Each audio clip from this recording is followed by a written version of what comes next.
Some secrets are buried so deep that when they finally surface, they shake the very foundations of power itself. In the grand palaces of history, behind golden doors and velvet curtains, the most dangerous conversations happen in whispers. But what happens when those whispers are overheard by the wrong person at the wrong time? This is the true account of Marcus Aldridge, a loyal palace guard whose entire world changed the moment he heard a voice that shouldn't have existed, speaking words that could topple a kingdom. What began as a routine night patrol became a deadly game of survival, where knowing too much wasn't just dangerous, it was a death sentence. In the shadowed corridors of Ravenmore Castle, where loyalty is currency and silence is survival, one man's accidental discovery would ignite a chain of events that would forever alter the course of history. This is his story, raw, unfiltered, and more terrifying than any fiction could ever be. Marcus Aldridge had walked these stone corridors for 8 years, his leather boots making the same soft echo against the cold floors of Ravenmore Castle. At 32, he was neither the youngest nor the oldest among King Edmund's personal guards, but he was certainly the most reliable. His captain often said that Marcus could find a needle in a haystack and guard it with his life. The autumn rain drummed against the tall windows as Marcus made his midnight rounds through the east wing. The castle felt different at night, more alive somehow, as if the ancient stones themselves were whispering secrets from centuries past. Most guards found the night shift unsettling, but Marcus preferred it. The daylight hours were filled with courtiers, servants, and endless ceremony. The night belonged to shadows and silence, and Marcus understood both. His route tonight would take him past the king's private study, a room he had guarded countless times but never entered. King Edmund was particular about his privacy, especially in recent months. The war with the neighboring kingdom of Theron had been dragging on for 2 years, and the stress showed in every line on the king's weathered face. Marcus had noticed how the king's shoulders seemed to carry more weight with each passing day, how his eyes had grown distant during public appearances. As he approached the heavy oak door of the study, Marcus noticed a thin line of golden light seeping from beneath it. This was unusual. The king typically retired by 10 o'clock, and it was now well past midnight. Marcus paused, his hand instinctively moving to the sword at his side. His training kicked in immediately. Anything unusual required investigation, but with utmost discretion. He moved closer to the door, pressing his ear against the cold wood. The sound of voices drifted through, muffled but audible. King Edmund was speaking with someone, which wasn't entirely surprising. Late-night meetings with advisors during wartime were common enough. But as Marcus listened more carefully, something made his blood run cold. The second voice didn't belong to any advisor he knew. It was deep, gravelly, with an accent that Marcus couldn't immediately place. More disturbing still, the man was speaking with a familiarity that bordered on insolence. No one addressed the king in such casual tones except for his closest family members. "You've kept me waiting long enough, Edmund," the unknown voice said, and Marcus felt his heart skip. No one called the king by his first name except Queen Isabella, and she had been dead for 3 years. "The circumstances have grown complicated," came the king's reply, but his voice sounded strained, almost fearful. "The people are beginning to ask questions about the grain shortages, about where their taxes are truly going." Marcus pressed closer to the door, his pulse quickening. What he was hearing made no sense. The kingdom's grain stores were full. He had personally overseen security for the storage houses just last week. And the taxes collected from the people went directly to funding the war effort, or so everyone believed. "Questions are irrelevant," the stranger replied with cold indifference. "Our arrangement stands as agreed. The gold continues to flow to Theron, and in return, they maintain the illusion of this war for as long as we need it." The words hit Marcus like a physical blow. The war was fake. The battles that had claimed thousands of lives, including his own younger brother Thomas, had been nothing more than an elaborate deception. His knees almost buckled as the full implication sank in. King Edmund's voice rose slightly, carrying a note of desperation. "But the casualties are mounting. How much longer can we maintain this charade? The generals are starting to question why our intelligence is always wrong, why our supply lines keep failing at crucial moments. As long as it takes, the stranger's voice hardened. Your kingdom sits on the largest silver deposits in the known world. Our clients in the Eastern Territories are willing to pay handsomely for exclusive mining rights, but they need political stability. A kingdom at war with external threats doesn't look internally for problems. It's perfect cover. Marcus felt sick. The silver mines of Ravenmoor were the kingdom's most closely guarded secret, known only to the highest levels of nobility. The fact that the stranger knew about them and spoke of selling mining rights to foreign interests meant the betrayal went deeper than just a fake war. The mining operations are already underway in the Northern Territories, King Edmund continued, his voice barely above a whisper. But my daughter suspects something. Princess Catherine has been asking pointed questions about the military expenditures, requesting to review the treasury records. Then, perhaps it's time Princess Catherine had an accident, the stranger suggested with chilling casualness. Hunting mishaps are so common among the nobility. Marcus gripped the doorframe to steady himself. Princess Catherine was beloved by everyone in the castle, including the guards. She was kind, intelligent, and genuinely cared about the welfare of the people. The thought of harm coming to her made Marcus's vision blur with rage. I won't harm my own daughter, King Edmund said firmly, the first sign of backbone he had shown in the conversation. Then, you'll find another way to handle her curiosity, the stranger replied. Because if she discovers the truth about our operations, she won't be the only casualty. Your entire bloodline becomes expendable the moment our secret is exposed. The threat hung in the air like a blade. Marcus realized he was holding his breath, his heart hammering so loudly he feared they might hear it through the door. He needed to retreat to process what he had learned, but his feet seemed rooted to the spot. There's something else, King Edmund said after a long pause. The guard captain, Sir William, has been asking questions about the supply routes. He's noticed discrepancies in the shipment manifests. Sir William has always been too observant for his own good, the stranger mused. I trust you'll ensure his observations become less acute. What are you suggesting? I'm suggesting that loyal subjects sometimes make tragic sacrifices for their kingdom. Perhaps Sir William should volunteer for a dangerous reconnaissance mission, one from which he might not return. Marcus felt the world spinning around him. Sir William wasn't just his captain. He was his mentor, the man who had trained him, believed in him, and given him purpose. The idea of the king orchestrating his death was almost incomprehensible. And what the other guards? King Edmund asked. Some of them have been with the castle for years. They know the routines, the procedures.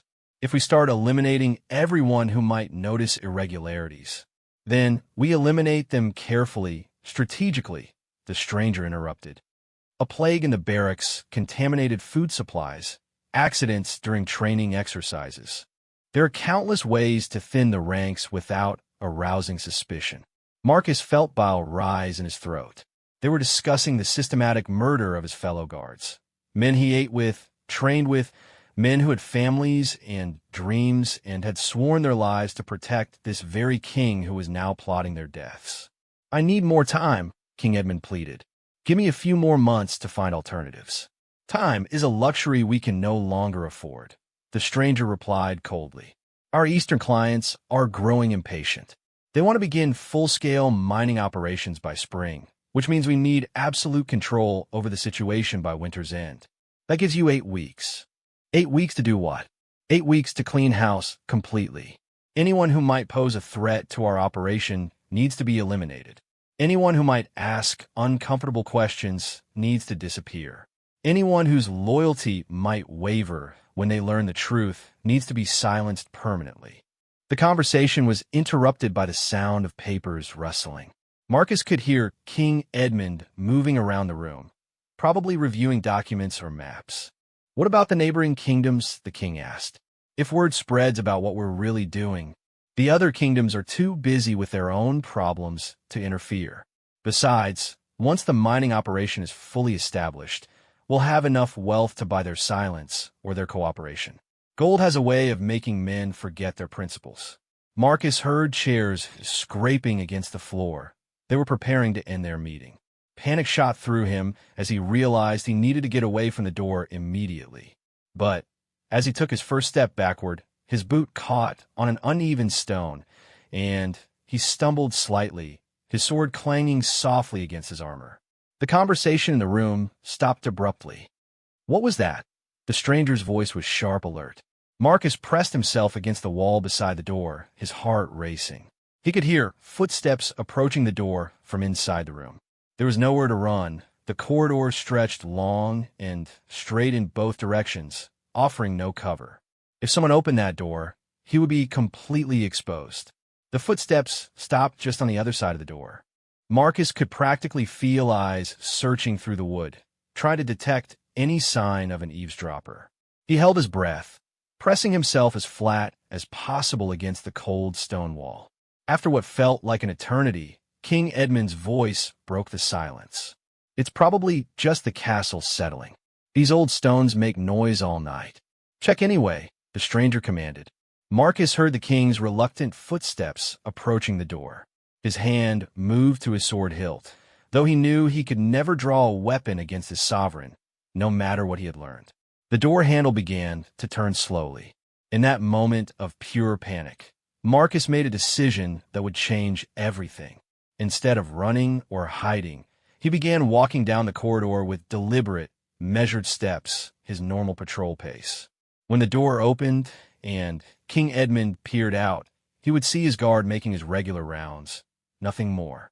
The door swung open just as Marcus was passing directly in front of it.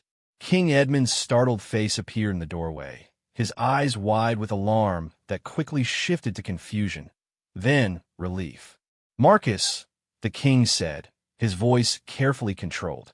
"Everything quiet tonight?" "Yes, your majesty," Marcus replied, stopping and bowing slightly. "All is well. I apologize if my patrol disturbed your meeting." King Edmund studied his face intently, searching for any sign that Marcus had heard something he shouldn't have. Marcus kept his expression neutral, respectful, slightly tired, exactly what one would expect from a guard at the end of a long shift. "Of course," the king said finally. "Carry on." "Yes, your majesty." "Good night, sir." Marcus resumed his measured walk down the corridor, fighting every instinct that screamed at him to run. He could feel King Edmund's eyes on his back until he turned the corner at the far end of the hallway. Only then did he allow himself to breathe normally again. But as he continued his patrol through the castle's winding passages, Marcus knew that his life had irrevocably changed. He was no longer just a guard protecting his king. He was now the keeper of a secret so dangerous that people were being murdered to keep it hidden. The question that haunted him as he walked through the remaining hours of his shift was simple, but terrifying. What was he going to do with the knowledge that could either save his kingdom or get him killed? Dawn broke gray and cold over Ravenmoor Castle, but Marcus felt no warmth from the pale sunlight streaming through a small window. He had not slept after his shift ended. Instead, he sat on the edge of his narrow bed, staring at his hands and trying to make sense of what he had overheard. Every detail of the conversation played over and over in his mind like a nightmare he couldn't wake from. The fake war, the secret mining operations, the planned murders of anyone who might discover the truth. And at the center of it all, King Edmund, the man Marcus had sworn to serve and protect, orchestrating the betrayal of his own people. A sharp knock on his door interrupted his dark thoughts. "Marcus, Captain wants to see you in his office." Now, the voice belonged to Robert, another guard from his unit. There was an urgency in his tone that made Marcus's stomach clench with fear. Had they figured out what he knew? Was this the beginning of his elimination? Marcus dressed quickly in his day uniform and made his way through the castle corridors that had felt like home for 8 years but now seemed hostile and threatening. Every shadow could hide an assassin. Every friendly face could mask a conspirator. The paranoia was already eating away at him, and he wondered how long he could maintain the pretense of normalcy. Sir William's office was located in the guard tower, a circular stone room lined with weapons and maps. The captain was a gruff man in his 50s, with steel-gray hair and scars from a dozen battles. He had been Marcus's mentor and father figure since the day Marcus first arrived at the castle as a young recruit. The thought that this good man was marked for death made Marcus's chest tight with grief and rage. "Sit down, son," Sir William said without looking up from the papers scattered across his desk. His voice carried its usual authority, but Marcus detected something else, concern, perhaps even fear. Marcus took the wooden chair across from the captain's desk, fighting to keep his expression neutral.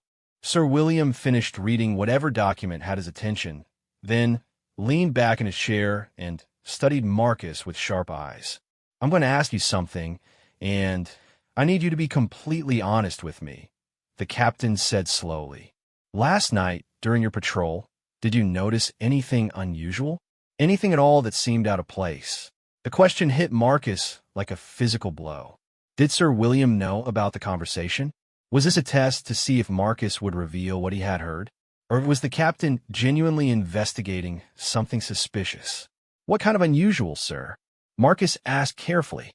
"Strange meetings, unexpected visitors, conversations that didn't sound right." Sir William's eyes never left Marcus's face.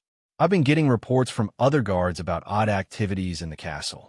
People where they shouldn't be, doors that are usually locked being opened at strange hours." Marcus realized this was his moment of truth. He could lie and pretend ignorance, potentially saving his own life, but leaving Sir William vulnerable to whatever elimination plan was being prepared. Or he could tell the truth and risk everything, not just his own life, but the captain's as well. "Sir," Marcus said slowly, "if I told you something that sounded impossible, something that would be dangerous for you to know, would you want to hear it?" Sir William's expression grew grave. He stood up and walked to the door, checking that it was firmly closed, then moved to the window to ensure no one was listening from outside. When he returned to his seat, his voice was barely above a whisper. "Marcus, I've been a soldier for 30 years. I've seen men betray their closest friends for a handful of silver, and I've watched kingdoms fall because good men stayed silent when they should have spoken. Whatever you know, I need to hear it." Taking a deep breath, Marcus began to recount every detail of the conversation he had overheard.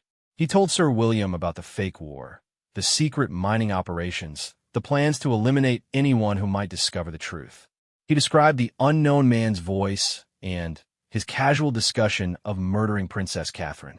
When he finished, the office was silent except for the ticking of the clock on the wall. Sir William sat motionless for several long minutes, his weathered face showing the strain of processing such devastating information. Finally, he spoke. "This explains so much," he said quietly. "The supply shortages that never made sense. The battle reports that contradicted what our own scouts were telling us. The mysterious shipments leaving the castle under heavy guard in the middle of the night." He rubbed his face with both hands. "God help us, Marcus. What have we stumbled into?" "What do we do, sir?" Marcus asked. "Who can we trust with this information?" "That's the problem," Sir William replied grimly. "If the king is involved, then anyone in his inner circle could be compromised. The advisors, the treasurer, even some of the other guard captains might be part of this conspiracy." They spent the next hour discussing their options, all of which seemed to lead to the same conclusion.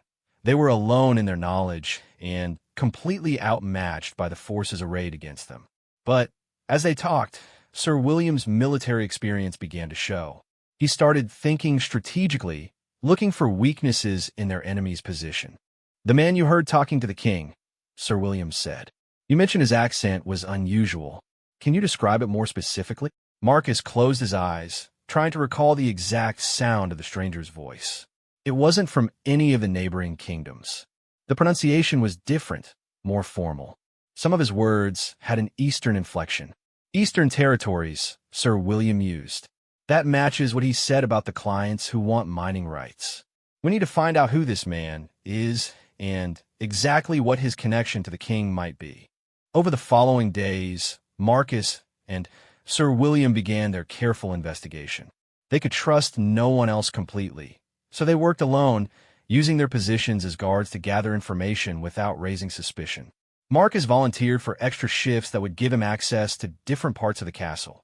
while Sir William used his authority to review guard schedules and patrol reports from previous weeks. Their first breakthrough came when Marcus discovered that the king had been receiving a mysterious visitor every few weeks for the past 6 months. The man always arrived at night, always alone, and always left before dawn. The stable master, who was required to care for the visitor's horse, mentioned that the animal bore the markings of the Eastern trading companies. Eastern trading companies, Sir William repeated when Marcus reported this finding. That's our connection. These aren't political conspirators, they're businessmen. They see our silver mines as an investment opportunity, and they've convinced the king to help them exploit it. But knowing who was behind the conspiracy didn't solve their immediate problem: how to stop it without getting themselves killed in the process. They needed allies, but finding trustworthy people in a castle full of potential conspirators seemed impossible. The answer came from an unexpected source. Princess Catherine herself approached Marcus one afternoon while he was standing guard outside the royal dining hall. She was 25 years old, with her mother's dark hair and her father's intelligent eyes. Marcus had always thought she would make a far better ruler than her father, and now he wondered if she might be their salvation. "Marcus," she said quietly, glancing around to ensure they weren't overheard. "I need to speak with you privately. Can you meet me in the library tonight after the evening meal?" Marcus's heart raced. Did she know something? Was this connected to her father's concerns about her asking questions? "Of course, Your Highness," he replied formally, but she held up a hand to stop him. "Just Catherine when we're alone," she said. "And, Marcus, bring Captain William with you. What I have to discuss concerns both of you." That evening, Marcus and Sir William made their way to the castle library, a vast room filled with ancient books and scrolls that few people ever visited. Princess Catherine was waiting for them, dressed in simple clothes rather than her usual court finery. She looked nervous but determined. "I'm going to be direct," she began without preamble. "I know something is wrong in this kingdom. The war reports don't make sense. The treasury records have discrepancies I can't explain, and my father has been acting strangely for months. I think you two know something that could help me understand what's happening." Marcus and Sir William exchanged glances. This was either their greatest opportunity or their most dangerous trap. But looking into Princess Catherine's honest eyes, Marcus made the decision to trust her. "Your Highness," he said slowly, "what I'm about to tell you will put your life in danger. Are you certain you want to hear it?" "My life is already in danger," she replied firmly. "I've been asking too many questions, and I've noticed that people who ask questions in this castle have a tendency to meet with unfortunate accidents. So yes, I want to hear everything." Marcus told his story again, this time including every detail he could remember. Princess Catherine listened without interruption, her face growing paler with each revelation. When he finished describing the stranger's casual suggestion that she should have a hunting accident, she was quiet for a long time. "My own father," she finally whispered. "He would have me killed to protect his secrets." "We don't think he wants to hurt you," Sir William said gently. "But he's clearly under the control of people who have no such qualms." Princess Catherine stood up and began pacing the length of the library, her mind clearly working through the implications of everything they had told her. When she finally stopped, her expression had hardened into something Marcus had never seen before: royal authority backed by righteous anger. "They underestimate me," she said coldly. "They see a sheltered princess who asks inconvenient questions. They don't see someone who has been preparing to rule this kingdom since childhood, someone who understands politics and military strategy better than most of my father's advisors." She turned to face them directly. "I want you to know that I'm going to stop this conspiracy, even if it means exposing my own father. But I can't do it alone. I need people I can trust completely, people who are willing to risk everything to save this kingdom." "You have us, Your Highness," Sir William said without hesitation. "And you have me," Marcus added. "Then we're going to need a plan," Princess Catherine said. "Because in 6 weeks, according to what you overheard, they're going to start eliminating anyone who might threaten their operation. That gives us very little time to gather evidence, identify all the conspirators, and find a way to expose them without getting ourselves killed in the process. As they began to discuss strategy, Marcus felt something he hadn't experienced since the night he overheard that terrible conversation. Hope. They were no longer alone in their knowledge. They had an ally with the intelligence, resources, and motivation to fight back against the conspiracy. But as the autumn wind rattled the library windows and the candles flickered in the darkness, Marcus also realized that they were about to declare war against some of the most powerful and dangerous people in the kingdom. The next few weeks would determine not just their own survival, but the fate of everyone they had sworn to protect. The next 2 weeks passed in a blur of careful investigation and mounting danger.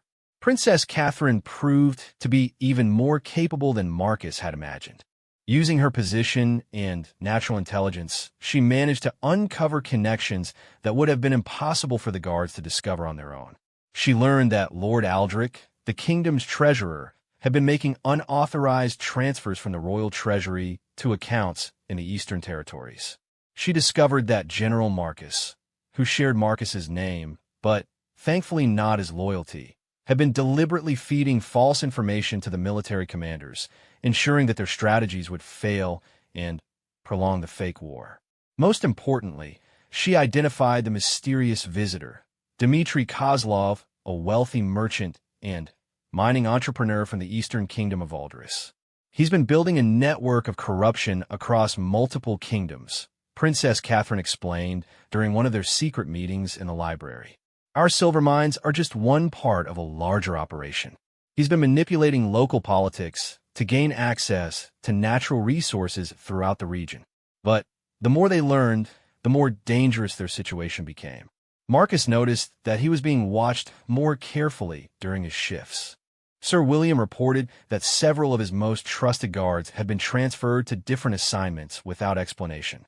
Most ominously, Princess Catherine discovered that her personal servants had been asking unusual questions about her daily routines and activities. They're preparing to make their move, Sir William said grimly during their latest meeting. The 8-week deadline is approaching, and they're positioning themselves to eliminate the threats.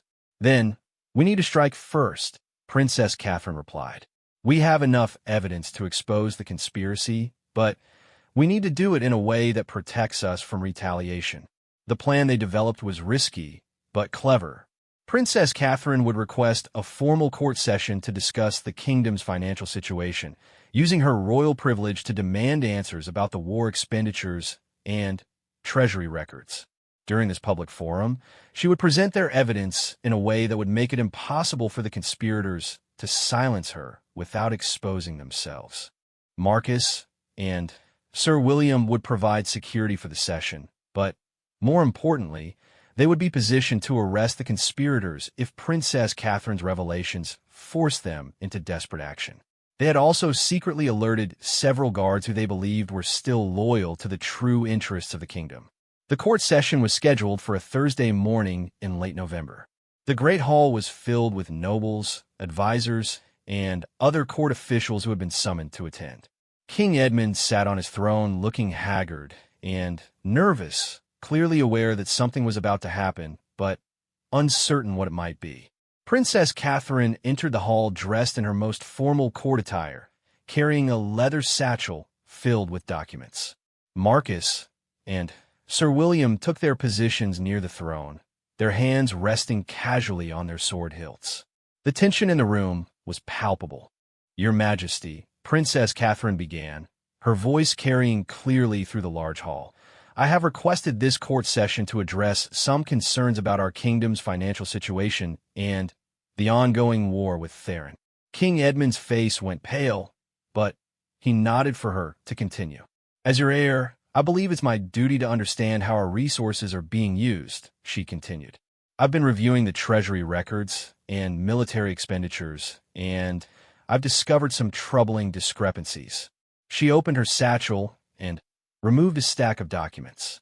"For instance, according to these records, we've been purchasing grain shipments for our armies, but our own granaries remain full. We've been buying weapons and armor, but our blacksmiths report no shortage of military equipment.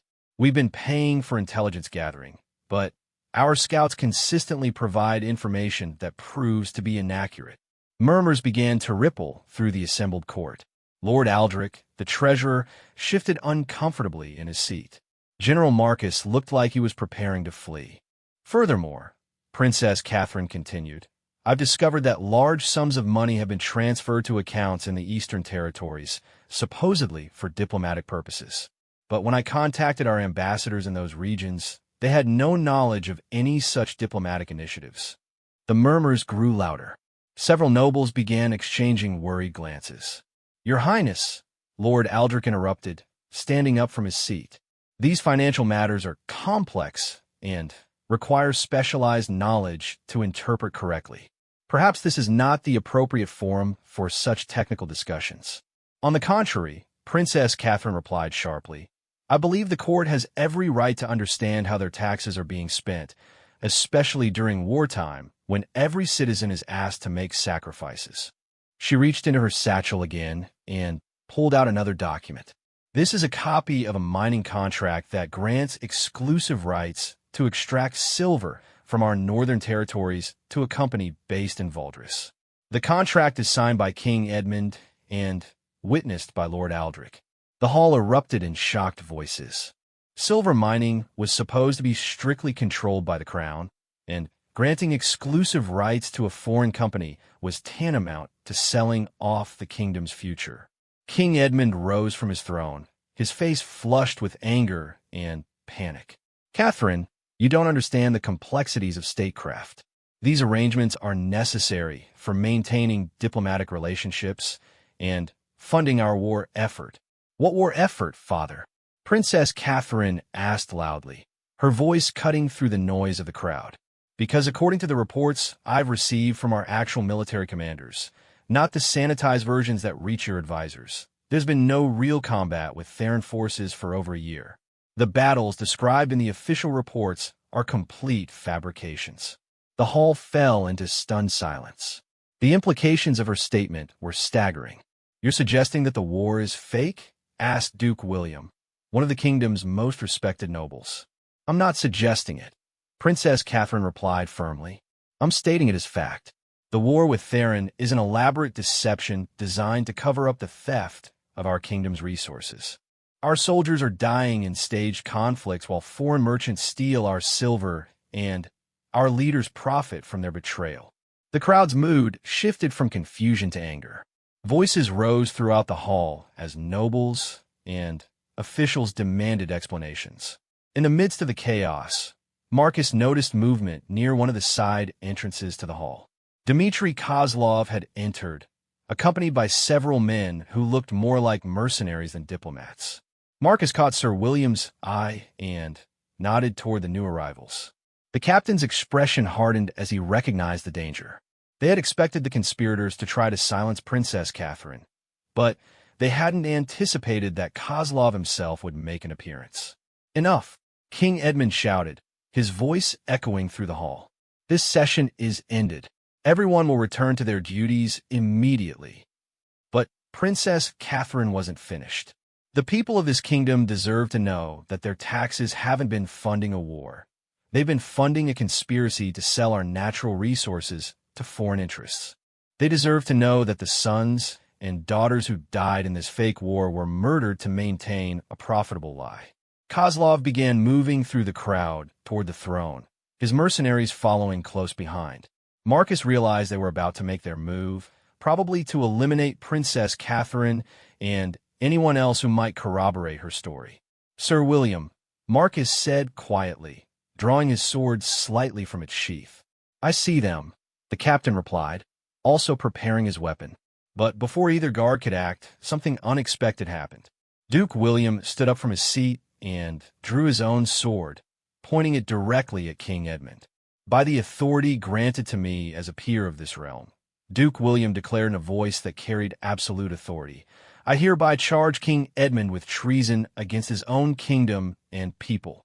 The hall exploded into chaos. Other nobles began drawing their weapons, some supporting the Duke's action, others rushing to defend the king. In the confusion, Kozlov and his mercenaries made their move toward Princess Catherine. Marcus didn't hesitate. He drew his sword completely and stepped directly into the mercenaries' path. "Stand down," he commanded. "No one threatens the princess." The lead mercenary, a scarred man with cold eyes, smiled at Marcus's challenge. "One guard against 6 trained killers? You're either very brave or very stupid. Maybe both," Marcus replied grimly. "But I swore an oath to protect the royal family, and that includes protecting them from their enemies, even if one of those enemies is the king himself." The fight that followed was brutal and desperate. Marcus had trained for combat his entire adult life, but he had never faced professional killers in a real battle. The first mercenary came at him with a curved sword, striking with lethal precision. Marcus barely managed to parry the blow, the impact sending shock waves up his arm. Sir William joined the fight immediately, his years of battlefield experience evident in every movement. But even with 2 skilled guards fighting together, they were outnumbered and outmatched. The mercenaries were spreading out, trying to surround them while still advancing toward Princess Catherine. The princess herself proved she was not a helpless victim. She drew a dagger from beneath her formal robes and positioned herself to defend against any attacker who might break through her guard's defense. Her eyes were cold and determined, showing no fear despite the mortal danger. The battle raged across the great hall as nobles and officials fled or joined the fighting. Lord Aldrich and General Marcus attempted to escape in the confusion, but they were blocked by loyal guards who had finally understood the true situation. King Edmund remained frozen on his throne, watching his carefully constructed conspiracy collapse around him. Marcus found himself locked in single combat with a scarred mercenary leader. The man was skilled and experienced, but Marcus had something more powerful driving him: the knowledge that he was fighting for the truth, for justice, and for the people he had sworn to protect. When a mercenary overextended himself in a particularly aggressive attack, Marcus saw his opportunity. His sword found its mark, and the mercenary leader fell. The tide of the battle began to turn. With their leader down, the remaining mercenaries lost their coordination. Sir William's military expertise began to show as he systematically disabled his opponents. Other guards, finally understanding what was really happening, joined the fight against the foreign invaders. Dmitry Kozlov, seeing his carefully planned operation falling apart, made a desperate attempt to reach Princess Catherine himself. He pulled a poisoned dagger from his robes and lunged toward her with the desperation of a man who knew his entire empire was collapsing. Marcus saw the attack and threw himself between Kozlov and the princess. The poisoned blade meant for her found its way into Marcus's shoulder instead. Pain shot through his body as the poison began to work, but he managed to grab Kozlov's wrist and prevent a second attack. "You've ruined everything," Kozlov snarled, struggling against Marcus's grip. Years of planning, millions in investment, all destroyed by one guard who couldn't mind his own business. "That's what guards do," Marcus replied through gritted teeth, feeling the poison beginning to affect his vision. "We protect people from those who would harm them." Sir William appeared beside them and struck Kozlov with the pommel of his sword, knocking the merchant unconscious. The battle was over, but Marcus was losing his fight against the poison coursing through his veins. As he collapsed to the floor, Marcus saw Princess Catherine kneeling beside him, her face filled with concern and gratitude. The great hall was filled with the aftermath of battle, wounded men, overturned furniture, and the scattered documents that had exposed the conspiracy. "You did it," Princess Catherine said softly. "You saved the kingdom." Marcus tried to respond, but the poison was making it difficult to speak. His vision was blurring, and he could feel his strength ebbing away. But as consciousness faded, he felt a sense of peace. The truth was finally revealed, the conspiracy was broken, and the kingdom would survive. The last thing he saw before darkness claimed him was Princess Catherine giving orders to her guards, taking command with the natural authority of a born ruler. Whatever happened to him, He knew the kingdom was in good hands. Marcus awakened 3 days later in the castle's infirmary, his shoulder heavily bandaged, and his body still weak from the poison that had nearly killed him. The first face he saw was that of Master Theodore, the castle's elderly physician, who was checking his pulse with obvious relief. "Welcome back to the land of the living, young man," the doctor said with a weary smile. "For a while there, we weren't certain you'd make it. That poison was particularly nasty, derived from eastern snake venom, if I'm not mistaken." Marcus tried to sit up, but his body protested immediately. "What happened after the battle? Is Princess Catherine safe? What about the conspiracy?" "All in good time," Master Theodore replied, gently pushing Marcus back down onto his bed. "First, you need to understand that you've been unconscious for 3 days. Your body fought a tremendous battle against that poison, and you need rest to fully recover." But before the physician could continue, the infirmary door opened and Princess Catherine entered, followed by Sir William. Both looked tired but relieved to see Marcus awake. "Marcus," Princess Catherine said warmly, taking a chair beside his bed. "How are you feeling?" "Like I've been trampled by horses, Your Highness," Marcus admitted. "But alive, thanks to Master Theodore's skills." "You saved my life," she said simply. "That blade was meant for me, and you took it without hesitation. I won't forget that sacrifice." Sir William stepped forward, his expression serious but proud. "You should know, Marcus, that your actions that night went far beyond the call of duty. You didn't just save the princess, you helped save the entire kingdom." "Tell me what happened after I fell," Marcus requested. "I need to know if our plan worked." Princess Catherine settled back in her chair, preparing to recount the events of the past 3 days. The immediate aftermath was chaotic, but ultimately successful. Once the fighting ended and the evidence was laid out for all to see, the conspiracy began to unravel completely. She explained that Dmitry Kozlov, when confronted with the testimony of witnesses and the documents Princess Catherine had gathered, had confessed to the entire operation in exchange for a promise that he would be deported rather than executed.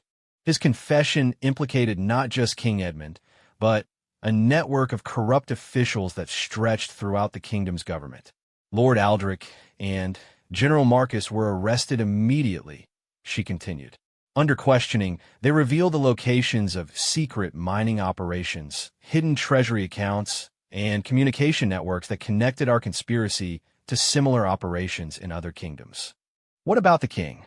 Marcus asked quietly, dreading the answer. Princess Catherine's expression grew sad. "My father is under house arrest while the noble council decides his fate. The evidence against him is overwhelming, but he is still my father and the legitimate king. The situation is complicated." Sir William cleared his throat. "What the princess is too diplomatic to say directly is that King Edmund is facing charges of treason, theft of royal treasury funds, conspiracy with foreign agents, and conspiracy to commit murder. The penalty for any one of those charges is death. But there are other considerations," Princess Catherine added quickly. "The kingdom needs stability during this transition period. A public execution of the king, even a treasonous one, could create chaos that might be exploited by our actual enemies." Marcus began to understand the political complexities they were facing. "So what will happen?" "The Noble Council is meeting daily to discuss options," Princess Catherine explained. "Some want a public trial and execution as an example to other potential traitors. Others prefer a quieter solution, forced abdication, exile, or even house arrest for life." "And what do you want, Your Highness?" Marcus asked. She was quiet for a moment, clearly struggling with the personal versus political aspects of the situation. "I want justice for all the people who died because of this conspiracy. I want the families of the soldiers who were killed in fake battles to know that their sacrifices weren't forgotten. But I also want what's best for the kingdom, and sometimes those two things don't align perfectly." Over the following days, as Marcus recovered his strength, he learned more about the full scope of the conspiracy and its aftermath. The fake war with Theron had been immediately exposed and ended with diplomatic envoys sent to explain the situation and apologize for the deception. The secret mining operations in the northern territories have been shut down, and efforts were underway to assess the environmental damage that had been done. Most importantly, Princess Catherine had been formally recognized by the noble council as the kingdom's rightful heir and had begun taking over many of the day-to-day responsibilities of rule. Her first official acts had been to compensate the families of soldiers who had died in the fake war and to begin reforms that would prevent future corruption in the government. "She's a natural leader," Sir William told Marcus during one of the captain's visits. The nobles who were initially skeptical of her capabilities have become some of her strongest supporters. She's showing wisdom beyond her years. But not everything was proceeding smoothly. Reports came in of unrest in some of the outer provinces, where local lords who had been part of the mining operation were resisting the new government's authority. There were also concerns about other kingdoms' reactions to the revelations about Ravenmoor's internal conspiracies. Some of our neighbors are questioning whether they can trust us going forward, Princess Catherine explained during one of her visits to check on Marcus's recovery. "The fact that we were deceiving them about the war with Theron has damaged our diplomatic relationships. We're working to rebuild trust, but it will take time." A week after Marcus regained consciousness, he was finally strong enough to return to light duty. His first assignment was something he had requested specifically. He wanted to be present for Dmitry Kozlov's final interrogation before the merchant was deported back to Valdris. The interrogation took place in the castle's lower chambers, with Princess Catherine, Sir William, and several members of the noble council in attendance. Kozlov, who had been held in comfortable but secure quarters, looked haggard and defeated. The collapse of his carefully constructed operation had clearly taken a toll on his confidence. "Before you leave our kingdom," Princess Catherine began formally, "we want to ensure we have a complete understanding of your operation. Are there other kingdoms where you've implemented similar conspiracies?" Kozlov looked around the room, perhaps calculating whether cooperation might somehow benefit him. Finally, he nodded. "3 others. The Kingdom of Moravia has been providing us with iron mining rights in exchange for gold that they believe comes from trade negotiations. In Silesia, we've been manipulating grain prices to corner the food market. And in Bohemia, we've convinced the king to grant us exclusive timber harvesting rights by claiming it's part of a defensive alliance against invaders who don't actually exist." The scope of the operation was staggering. This wasn't just about Ravenmoor's silver mines. It was an international conspiracy designed to exploit and control natural resources across multiple kingdoms. "How many people are involved in this network?" Sir William asked. "Dozens of merchants, corrupt officials, false advisors, and mercenaries," Kozlov replied. "We've been building this operation for over 5 years. Your kingdom was just the most recent addition to our portfolio." "And now?" Princess Catherine pressed. "What happens to those other operations now that ours has been exposed?" Kozlov's expression grew bitter. "They'll probably try to distance themselves from me and continue operating independently. But without the coordination and resources I provided, most of them will eventually fail or be discovered." Marcus stepped forward, ignoring the pain in his shoulder. "How many people have died because of your operations across all these kingdoms?" Kozlov met his eyes with cold indifference. "I don't keep count of casualties. There's simply the cost of doing business." The casual dismissal of human life in pursuit of profit made Marcus's stomach turn.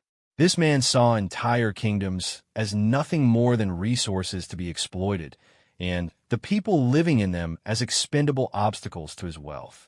"Is there anything else you think we should know?" Princess Catherine asked. "Only this," Kozlov replied with a slight smile that didn't reach his eyes. "You may have stopped my operation in Ravenmoor, but you haven't stopped the underlying problem. There will always be merchants like me, looking for opportunities to profit from political instability. And there will always be corrupt officials willing to betray their own people for the right price. You won this battle, but the war against greed and corruption never truly ends." With that chilling warning, Kozlov was escorted from the castle under heavy guard to begin his journey back to Valdris, where his own government would presumably deal with him according to their laws. The weeks that followed brought a mixture of celebration and continued challenges for the kingdom. The noble council finally reached a decision about King Edmund's fate, he would be allowed to abdicate voluntarily in exchange for life imprisonment rather than execution. The decision was controversial, with many believing he deserved death for his betrayal, but Princess Catherine supported it as the choice that would provide the most stability for the kingdom. Princess Catherine's coronation as Queen Catherine took place on a cold December morning, with representatives from neighboring kingdoms in attendance to demonstrate their support for the new regime. Marcus, still recovering but determined to be present, stood with the honor guard as she took her oath to protect and serve the people of Ravenmoor. In her coronation speech, Queen Catherine made specific mention of the guards and officials who had risked their lives to expose the conspiracy. Marcus found himself receiving a commendation for exceptional service to the crown and a promotion to the rank of Captain of the Royal Guard. Taking over Sir William's position as the older man, accepted a role as military advisor. "You earned this through your courage and integrity," Sir William told him after the ceremony. "But more than that, you've proven that sometimes the most important battles are fought not on distant battlefields, but right here at home, against enemies who hide behind positions of trust and authority." As winter settled over Ravenmoor Castle, Marcus often found himself reflecting on the strange journey that had brought him from a simple guard making his midnight rounds to a captain responsible for protecting the new queen. The scar on his shoulder served as a permanent reminder of that night, when he had overheard a conversation that changed everything. Queen Catherine proved to be everything the kingdom had hoped for: intelligent, compassionate, and utterly committed to the welfare of her people. She instituted new oversight procedures for the treasury, established independent military commanders who reported directly to the crown rather than through potentially corrupt intermediaries, and created a system for citizens to report suspicious activities without fear of retaliation. But perhaps most importantly, she never forgot the lesson that the conspiracy had taught, that the greatest threats to a kingdom often come not from external enemies, but from those within who are willing to betray their trust for personal gain. One evening, as Marcus was making his rounds through the castle corridors, now as captain rather than a simple guard, Queen Catherine joined him for part of his patrol. "Do you ever think about what might have happened if you hadn't overheard that conversation?" she asked as they walked through the same hallway, where everything had begun. "Every day," Marcus replied honestly. "The war would have continued, people would have kept dying for a lie, and our kingdom would have been slowly stripped of everything valuable while we remained oblivious." And yet, Queen Catherine mused, it was such a small thing that led to such enormous consequences. One guard, in the right place at the right time, with the courage to act on what he learned. They paused in front of the heavy oak door to what had been King Edmund's study, now serving as Queen Catherine's private office. Marcus could still remember the terror he had felt that night, pressing his ear against this same door and hearing words that shattered his understanding of the world. "Your Majesty," Marcus said quietly, "if I may ask, what was the most important lesson you learned from this entire experience?" Queen Catherine considered the question carefully before answering. That power without accountability inevitably leads to corruption, and that the ordinary people who serve faithfully in small roles, guards like you, servants, craftsmen, farmers, they're often the kingdom's best defense against those who would exploit it. As they continued their walk through the castle, Marcus felt a deep sense of satisfaction. The conspiracy was broken, the conspirators were dealt with, and the kingdom was in capable hands. But he also remained vigilant, knowing that Dmitry Kozlov's final warning had been accurate. There would always be new threats, new conspiracies, new people willing to betray trust for profit. His role as captain of the Royal Guard would require constant alertness and unwavering integrity. But as he had learned that night when he first heard that voice in the king's study, sometimes the most important duty of a guard isn't to protect against obvious enemies. It's to remain alert to the threats that hide in the shadows, spoken in whispers behind closed doors. The kingdom of Ravenmoor survived its greatest crisis not through military might or political maneuvering, but through the actions of ordinary people who chose to do the right thing when it mattered most. And Marcus Aldridge, the guard who had heard something he shouldn't have heard, would spend the rest of his life ensuring that such vigilance would never be forgotten.